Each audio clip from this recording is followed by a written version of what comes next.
ওয়ালাইকুম আসসালাম রহমতুল্লাহ বরকাত। জি বলেন। আমি বর্তমানে উড়িষ্যাতে আছি, আমার বাড়ি মুর্শিদাবাদ। মাশাআল্লাহ, বলেন। আমরা রাজমিস্ত্রির কাজ করি। আচ্ছা। তো আমাদের আসরের সালাত সময় একটু অসুবিধা হয়ে যায়, কোনো কোনো সময়, সময় না। সূর্য ডুবে যায় না, শুধু লেট হয় না সূর্য ডুবে যায়?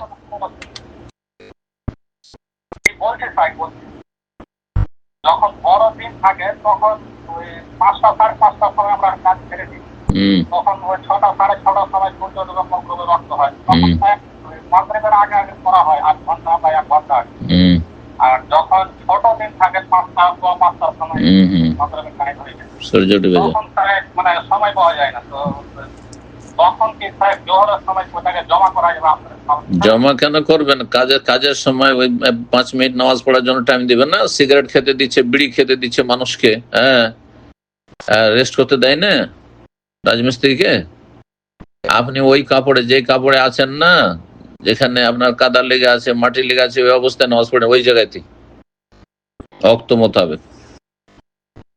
এটা তো একদিনের ব্যাপার না যে জমা করে নেবেন, আপনি ডেইলির ব্যাপার, ডেইলি কাজ করছেন। সুতরাং শীতকালে ধরেন 4-5 মাস এরকমই করবেন, মোটেই জায়েজ নাই। আর সূর্য ডুবিয়ে দিয়ে নামাজ পড়া এটা হারাম। অনেক আইম্মায়ে কেরামদের নিকটে এই নামাজ কবুলই হবে না, রিজেক্টেড। ইবনে তাইমিয়া রাহিমাহুল্লাহর মতে এটি, সূর্য ডুবে গেল, টাইম পার হয়ে গেল, কুফরি হয়ে গেল, আর এই নামাজ কবুলই হবে না, জায়গা শেষ। হ্যাঁ, জায়গা শেষ। জি, কথা বুঝতে পারছেন? যেমন কোরবানির দিনগুলি শেষ, কোরবানি শেষ, আর কোরবানি নেই। 13 জিলহজের পরে আর কোরবানি করলে যেমন কোরবানি হবে না, ঠিক তেমনি সূর্য ডুবার পরে আসর পড়লে ওই নামাজ কবুল হবে না, সূর্য ওঠার পরে ফজর পড়লে আর কবুল হবে না। জি, সুতরাং আপনি বেনামাজি বলে আল্লাহর কাছে গণ্য হবেন, সাবধান। আর এক দিনের ব্যাপার হলে সেটা জোহরের সাথে জমা করা যায়, কিন্তু এইভাবে তো আল্লাহ তো 5 ওয়াক্ত 5 বার ফরজ করেছেন না। আপনি কাদা মাটি যা আছে ওই নিয়ে একবার কিবলামুখী হবেন, ওইখানে একটা জায়নামাজ রাখা সম্ভব হলে রাখবেন, না তো একটা গামছা বিছিয়ে না এমনি ধুলাতে, আরবরা এখানে ধুলোতে, বালিতে, মরুভূমিতে গাড়ি থামিয়ে দেন, সিজদা করে। আল্লাহকে সিজদা করবেন আপনি, আপনার রব খুশি হবে, আল্লাহ বরকত দিবেন। জি,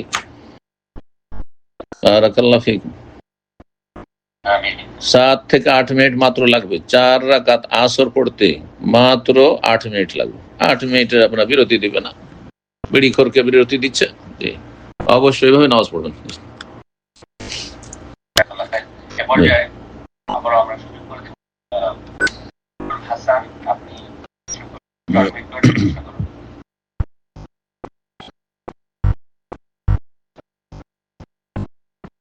প্রশ্ন করবেন বিলকিস খাতুন।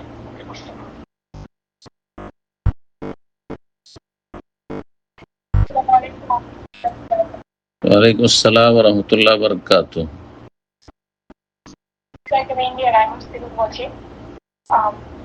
আমার প্রশ্নটা হচ্ছে যে একজন দেবর ভাষণের সামনে গল্প কেমন হবে, তাদের সামনে দেখা দেওয়া এবং তাদের পাশাপাশি গল্প করা কি জায়েজ আছে?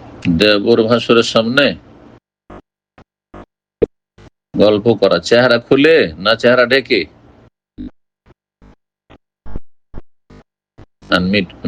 মিউচুয়াল নাকি? আপনাকে প্রশ্ন করছেন বিলকিস খাতুন, সেটা প্রশ্নের কথা বলছেন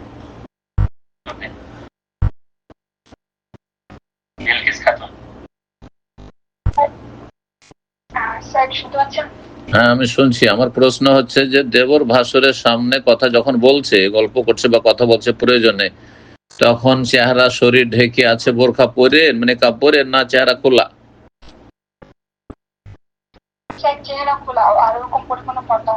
না, চেহারা খুলে, মাথা খুলে অথবা চেহারা খুলেও যদি থাকে তো জায়েজ নয়। দেবর ভাসুর নন মাহরাম তারা, যদিও বাড়িতে তারা অবস্থান করেছে জয়েন্ট ফ্যামিলিতে, হয়তো আমাদের দেশে মানুষের মজবুরি অথবা অজ্ঞতা, অনেকে সচ্ছল লোকেরা অজ্ঞতার কারণে এরকম করেছে, অবহেলার কারণে, শরীয়তের বিধানে অবহেলা।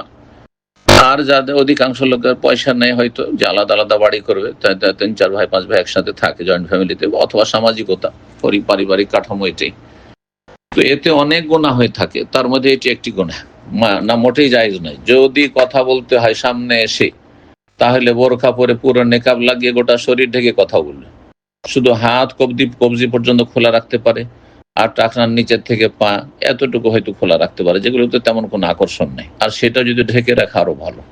জি হ্যাঁ, দেবরের সামনে ভাসুরের সামনে তারা নন মাহারাম নয়, কথা বলতে পারবে কিন্তু মেওয়ারায় হেজাব, সেটা পর্দার আড়াল থেকে হোক, মানে হয়তো একদিকে পর্দার আড়ে ঘরে দরজার আড়ে আছে, কিচেনে আছে, আর বাইরে আছে, দেবর ভাসুর কথা বলছে, প্রয়োজনে জায়েজ আছে, চেহারা তখন খোলা থাকলে অসুবিধা নেই, কারণ পর্দার আড়ালে আছে। অথবা সামনে এসে কথা বলতে হলে চেহারাতে নিকাব থাকতে হবে, বোরখা থাকতে হবে, সালোয়ার কামিজই পরে থাক, জরুরি নয় যে বোরখা সবসময় পরে থাকতে হবে, সালোয়ার কামিজ পরে আছে কিন্তু নিকাব, একটা ওড়না দিয়ে নেকাব করে কথা বলবে, যদি এরকম প্রয়োজন হয়। আর না হইলে আপনার এক রুমে হয়তো বা এক জায়গায় উঠানে আছে, আঙিনাতে আছে দেবর ভাসুর, আর তাদের সাথে কথা বলছে নিজের ঘর থেকে, দরজার আড়াল থেকে অথবা দেয়ালের আড় থেকে কথা বলছে, কোনো কিছু আছে তার আড় থেকে কথা বলছে, সামনাসামনি এসে কথা বলা জায়েজ নয় নন মাহরামের সাথে। সূরা আহজাব স্পষ্ট আল্লাহ বলছেন, ওয়াইজা সাআলতুমুহুন্না মাতান, তাদের কাছ থেকে কোনো কিছু চেয়ে যদি নিতে হয়, হে পুরুষরা, যদি কোনো মহিলার কাছে যাদের তোমরা মাহরাম না কোনো কিছু চাওয়ার প্রয়োজন বোধ করো, ফাসআলুহুন্না মিন ওয়ারাই হিজাব, তাহলে তাদের কাছে সেগুলি চেয়ে নেবে পর্দার আড়াল থেকে। চাকর নকরের সাথে ওই রকমই কোনো কিছু চাই, এইটা লাগবে সেটা লাগবে, নাস্তা লাগবে, তো কোদারি লাগবে, ঠিক আছে, পর্দার আড়াল থেকে, সামনাসামনি নয়। সামনাসামনি মোটি হওয়া যায় না দেবর ভাসুরের সাথে। নির্জনে গল্প করা যায় নাই, আর সবাই আছে ওইখানে, সামনে এসে কথা বলছে, ঠিক আছে, কিন্তু নির্জনে রুমে বা ভাবি আছে আর দেবর আছে আর গল্প করছে, যদিও বোরখা পরে থাকে তবুও জায়েজ নাই এইরকম ভাসুরের সাথে।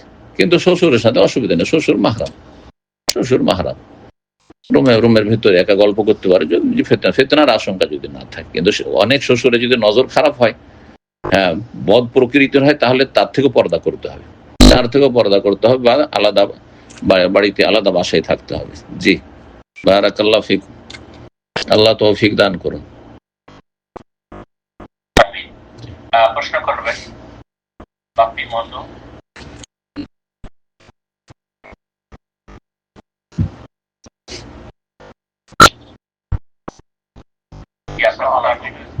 ওয়ালাইকুম আসসালাম ওয়া রাহমাতুল্লাহি ওয়া বারাকাতুহু।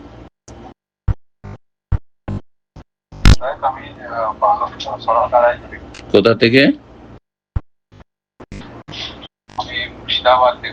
মুর্শিদাবাদ। বলেন, জোরে বলেন। আমি এখন ব্যাঙ্গালোরে আছি, ব্যাঙ্গালোরে আমি কাজ করি। আচ্ছা, বলেন, প্রশ্ন বলেন। জি,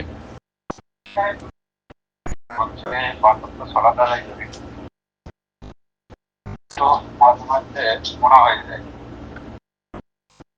গোনা বলতে গেলে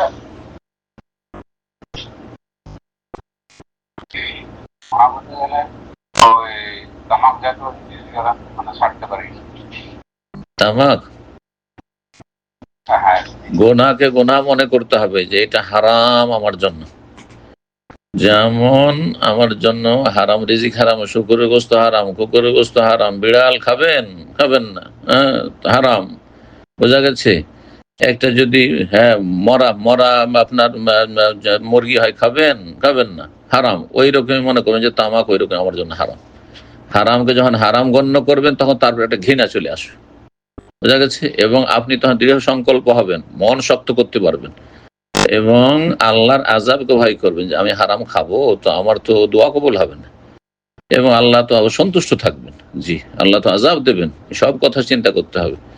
আর আল্লাহর কাছে সাহায্য চাইবেন, আল্লাহুম্মা রহমনি বিতারকিল মাআসি, আল্লাহ আমাকে গুনাহ বাঁচার জন্য আমার রহম করো, গুনাহ থেকে বেঁচে থাকার তৌফিক দান করো, আল্লাহ আমাকে পাপের কাজ থেকে রক্ষা করো, দোয়া করবেন। আল্লাহর কাছে চাইলে আল্লাহ সবকিছু সহজ করে দেবেন। জি, সবকিছু সম্ভব। জি, প্রশ্ন করবেন হাসান। আসসালামু আলাইকুম ওয়া রাহমাতুল্লাহি ওয়া বারাকাতুহু। ওয়ালাইকুম আসসালাম ওয়া রাহমাতুল্লাহি ওয়া বারাকাতুহু। জি, শেখ ভালো আছেন? জি, আলহামদুলিল্লাহ। বাংলাদেশ চট্টগ্রাম থেকে বলছিলাম। চট্টগ্রাম, মাশাআল্লাহ, বলেন। আচ্ছা, আমি আসলে প্রশ্ন করতে চাচ্ছিলাম এটা যে আমাদের দেশে অনেকগুলো মসজিদে, অধিকাংশ মসজিদে আল্লাহু এবং মুহাম্মদ পাশাপাশি লেখা থাকে, ঠিক আছে? কোন মসজিদগুলো কি সালাত আদায় করতে পারবো এবং কি দান সদকা করতে পারবো? সালাত আদায় করতে তো অসুবিধা নেই, মসজিদে তো কোনো সমস্যা নাই। আর যারা লিখেছে তারা এই শিরকের উদ্দেশ্য করেনি, কিন্তু পাশাপাশি লেখার কারণে যারা দেখবে তারা হয়তো বিভ্রান্ত হবে। গোমরাহির খুব আশঙ্কা আছে যে আপনি মুসলিম জাতিকে আপনি ভুল মেসেজ দিচ্ছেন যে আল্লাহ এবং মোহাম্মদ হয়তো সমান সমান। হ্যাঁ, একদিকে আল্লাহ আর একদিকে মোহাম্মদ লেখা আছে, সুতরাং এইরকম না। হ্যাঁ, এইরকম ইয়া আল্লাহ ইয়া মোহাম্মদ মোটেই না। হ্যাঁ, ওপরে নিচে করে লিখে রাখো, ঠিক আছে, আল্লাহ ওপরে লেখা আছে মোহাম্মদ, হ্যাঁ, অথবা আল্লাহ আকবর, আল্লাহ আকবর লিখুক আর মোহাম্মদুর রাসূলুল্লাহ। হ্যাঁ, মোহাম্মদুর রাসূলুল্লাহ, মোহাম্মদ রাসূলুল্লাহ, মোহাম্মদ আব্দুল্লাহ রাসূল, স্পষ্ট হয়ে গেল আল্লাহর বান্দা এবং রাসূল। জি, আর পাশাপাশি ওইভাবে না লিখে একটু যদি ওপরে নিচে লিখে, এটা বেশি সতর্কতা। কিন্তু আপনার সালাত পড়তে কোনো অসুবিধা নেই, সেটা কোনো মন্দির নয় যে নামাজ পড়া যাবে না, কথা বোঝা গেছে? সেটা কোনো চার্চ নয় যে নামাজ পড়া যাবে না, সেটা কোনো শিরকের কুফুরের আস্তানা নয়। তাদের অজ্ঞতার কারণে আর বিদাতি সমাজ, মানুষ দেখা দেখি ধর্ম পালন করে, তাতে আপনার কোনো অসুবিধা নেই। আল্লাহ কবুল করুন, সংশোধনের তৌফিক দান করুন। প্রশ্ন করবেন আরিক।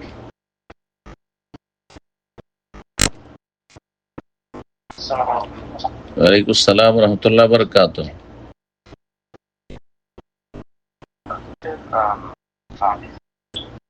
জোরে বলেন, আপনার কথা শোনাই যায় না।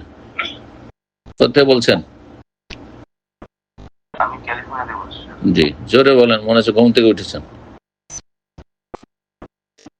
বলছি যে আপনার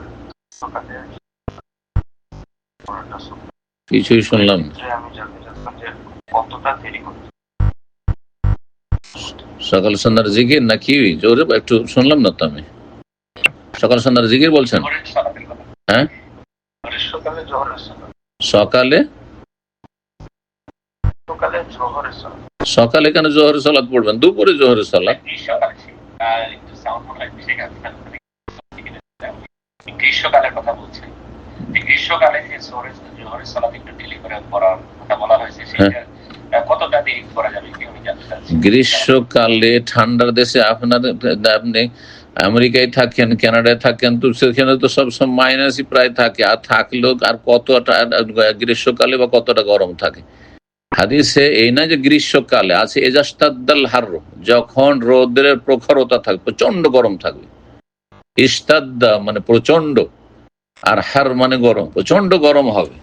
যেই গরমে বাইরে বের হওয়া খুব কঠিন, যেই গরমে আপনার হাওয়া লেগে যেতে পারে, যেমন আরব দেশে, ফাবরেদে বিসসালাত, তখন জোহরটাকে ঠান্ডা করে পড়িও। আর সেটা এই নয় যে 1 ঘন্টা 1.5 ঘন্টা ঠান্ডা করে সালাতে রক্ত হচ্ছে, ধরেন আমাদের দাম্মামে এখন 11:30টায় 11:30টায় জল হয়ে যাচ্ছে, আর সেটা পড়বো আমি 2টার সময়, না, মোটেই নয়। সেটা আপনি 12টা 12:30, হ্যাঁ, একটু লেট করে পড়েন এইরকম।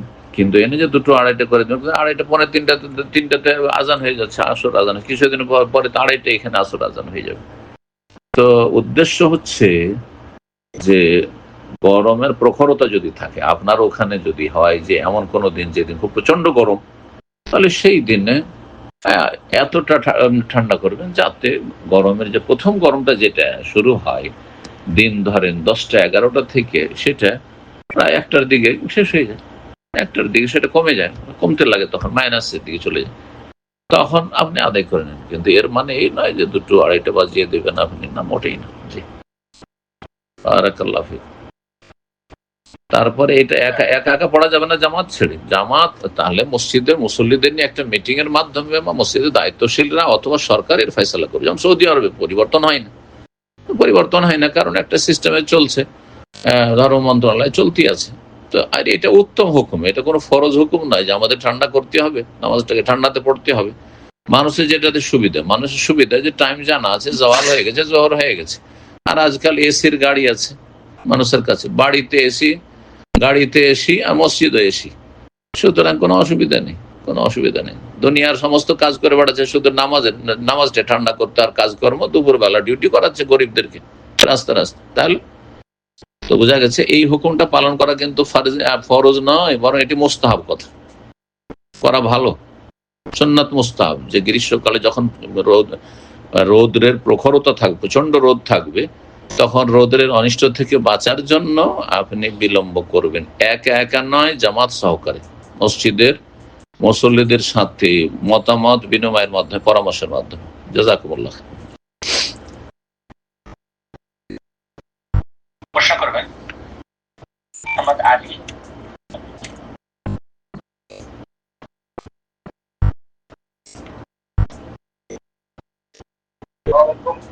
জি, ওয়ালাইকুম সালাম ওয়া রাহমাতুল্লাহ।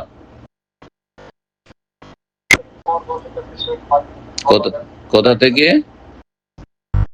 মাইক্রোফোনটা ঠিক করে নিন। গাড়ি চালাচ্ছি, একটু পরপর করছি, একটু পর করছে। একটু পরে আমাদের সূর্য ডুবে যায়, এখনই আজান হবে, অন্য কাউকে দেন, আপনি আগামী সপ্তাহে করিয়েন। জি, এরপরে প্রশ্ন করবেন এমপি আব্দুর রাশিদ। আপনি প্রশ্ন করবেন। আসসালামু আলাইকুম। ওয়ালাইকুম আসসালাম ওয়া রাহমাতুল্লাহ। আমি পশ্চিমবঙ্গের মালদা জেলা থেকে বলছিলাম। কোন থানা? বসুন্ধনগর। মাশাআল্লাহ। চলো, আমার মামার বাড়ি বসুন্ধনগর। বলো। আমার প্রশ্ন হলো, আমি একটা গ্রামের চিকিৎসক, মানে আমি গ্রামের চিকিৎসা করি, আমার দোকান আছে উপরে। তো আমার কাছে অনেক রকম কাস্টমার আছে, তো আমি যেগুলো বলতে চাইছি যে আপনাদের, সেগুলো আপনি আমাকে একটু বলবেন যে মেডিকেল লাইনে যারা ওই মানে বক্তব্য নিয়ে মানে মাত্রা নিয়ন্ত্রণ করার যে একটা পিল পাওয়া যায় না, ওই ট্যাবলেট, ওষুধ, ক্যাপসুল, মানে বিভিন্ন রকম হয়, ওগুলো কি বিক্রি করা হয়তো হবে? কিসের ট্যাবলেট ওগুলো?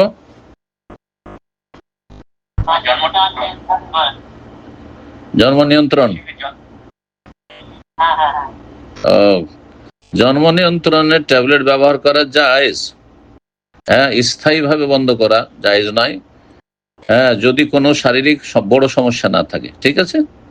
বাকি এমনি গ্যাপ দেওয়ার জন্য জায়েজ।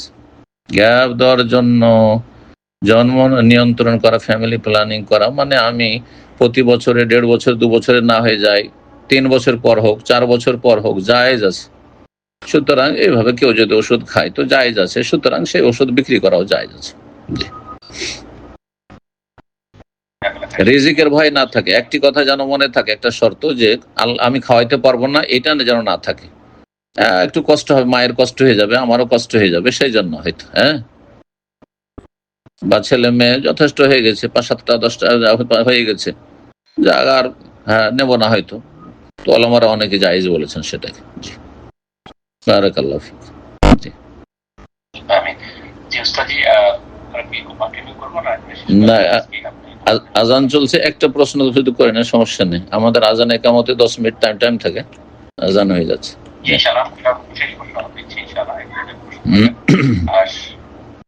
ইসলাম।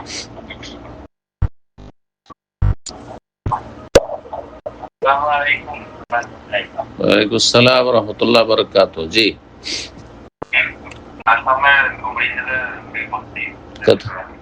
জি জি, বল। আমার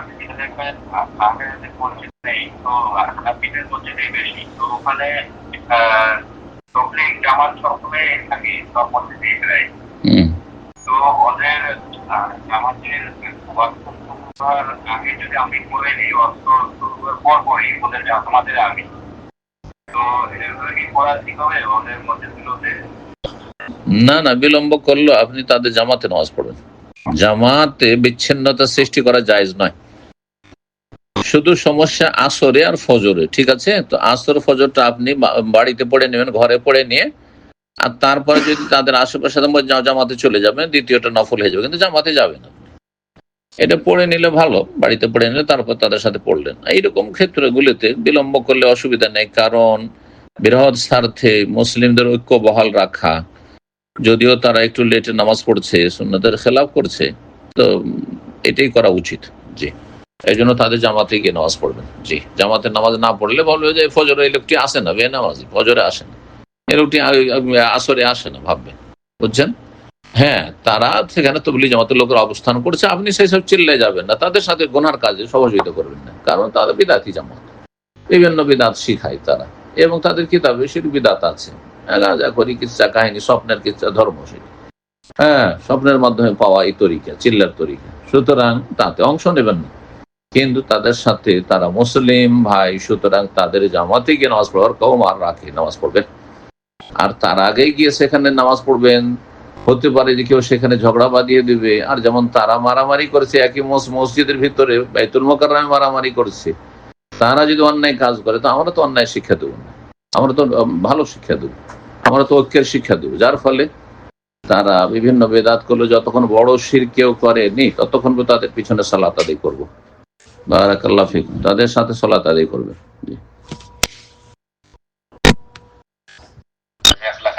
বারাকাল্লাহ ফিকুম, জাযাকুমুল্লাহ খায়র, বারাকাল্লাহ ফিকুম।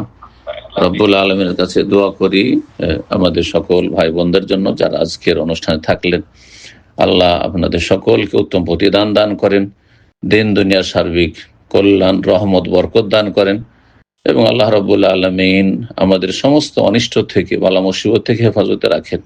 যে যেখানে আমরা থাকি না কেন, সফরে থাকি, বাড়িতে থাকি, ঘরে থাকি, বাইরে থাকি, সকল ভাই বোনদের আল্লাহ হেফাজত করেন এবং তাদের পরিবার পরিজনের হেফাজত করেন, এবং আল্লাহ রাব্বুল আলামিন জালেমের জুলম থেকে আল্লাহ রক্ষা করেন, সীমা লঙ্ঘনকারী সীমা লঙ্ঘনের অনিষ্ট থেকে আল্লাহ রক্ষা করেন। জাযাকুমুল্লাহ খায়র। বিশেষ করে যেসব ভাইরা পরিচালনা আছেন, আল্লাহ তাদের জাযায়ে খায়র দান করেন, উত্তম প্রতিদান দান করেন, এবং নেক আমল কবুল করেন, এবং আরো ভালো কাজের তৌফিক দান করেন, এবং তাদের সাথে সার্বিক সহযোগিতা আমাদের তৌফিক দান করেন। ওয়া সাল্লাল্লাহু আলা নবিয়িনা মুহাম্মদ ওয়া আলা আলিহি ওয়া সাহবিহি আজমাইন।